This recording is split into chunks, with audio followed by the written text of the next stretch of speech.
کہ 3 طلاقیں، ایک طلاق رسول اللہ کی حیات میں ہوتی تھیں. ابو بکر صدیق علیہ السلام کے پہلے دور میں 3 طلاقیں ایک ہوتی تھیں. حضرت عمر فاروق علیہ السلام کے پہلے 6 سال زندگی میں 3 طلاقیں ایک طلاق ہوتی تھی. بعد میں انتظامی اور تعزیری معاملہ سمجھ کے بھی لوگ مذاق نہ بنائیں طلاق کو، تو وہ 3 کو 3 سند کر دیا گیا، جس کو امام ابو حنیفہ رحم اللہ نے بھی لکھ دیا، پھر امام شافعی رحمۃ اللہ نے لکھ دیا، پھر آپ اپنا امام احمد بن حنبل اللہ رحمہ نے لکھ دیا، اور امام مالک نے لکھ دیا.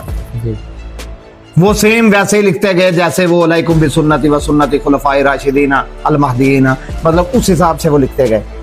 لیکن سنت کبریٰ کیا ہے؟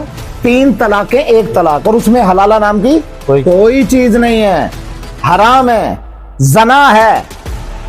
حلالہ لفظ پر اللہ اور اس کے رسول کی لعنت ہے. کیا ہے؟ اللہ اور اس کے رسول کی لعنت ہے. اب صحیح جو طلاق کا طریقہ ہے وہ ہوگا جو عمر فاروق علیہ السلام نے تعزیری طور پر یا انتظامی طور پر یا سیاسی طور پر کیا، یا وہ ہوگا جو رسول اللہ کی زندگی میں تھا. ان کے پاس اس بات کا جواب نہیں ہے، لیکن ماؤں بہنوں بیٹیوں کی عزتیں خراب کرنے کے لیے زنا کو اسلام کا حصہ بنانے چلے ہوئے ہیں. یہ جواب نہیں ہے ان کے پاس، اور جواب تو دور، جواز بھی نہیں ہے ان کے پاس. حلالہ کیا ہے؟ منصوبہ بندی. کیا؟ ایک رات کا زنا، ایک رات کا کرائے پر سانڈ لے کر آنا، اور پھر ماؤں بہنوں بیٹیوں کی عزتوں کو اس کے آگے پیش کرنا. بھائی یا تو اس سے نکاح کر دو، اس کا نکاح کر دو بھائی، ہمیں اعتراض نہیں ہے، لیکن 2 طلاق کا حق بقایا رہتا ہے. نکاح کیسے کرتے ہو؟ جو رسول اللہ کی حیات پاک میں ہوتا رہا ہے وہی طریقہ استعمال کیوں نہیں کرتے؟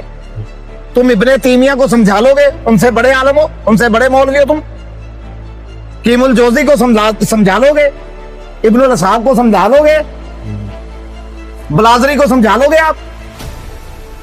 تو ان کو پتہ نہیں ہے، اور انہوں نے ایک زنا کو جو ہے نا حرام کر کے اس کو اسلام کا حصہ بنایا ہوا. اہل حدیث کے پاس جو طریقہ ٹھیک ہے، ہم اہل سنت ہے اور وہ اہل سنت ہے. ٹھیک ہے، آپ اپنی تفرقہ بازی میں جو مرضی کہتے رہے، میرے لیے اہل حدیث بھی محترم ہے، میرے لیے بریلوی بھی محترم ہے، میرے لیے دیوبند بھی محترم ہے. یہ سارے نام آپ نے بعد میں رکھے. سب سے پہلے ہم اہل سنت تھے، ہیں اور ہمیشہ رہیں گے. طریقہ رسول کا ہے، اس کو چیلنج نہیں ہے. فرض کریں میں طلاق دے دیتا ہوں، میں کیا طریقہ یہ ہے، رسول اللہ کی حیات مبارکہ کا طریقہ یہ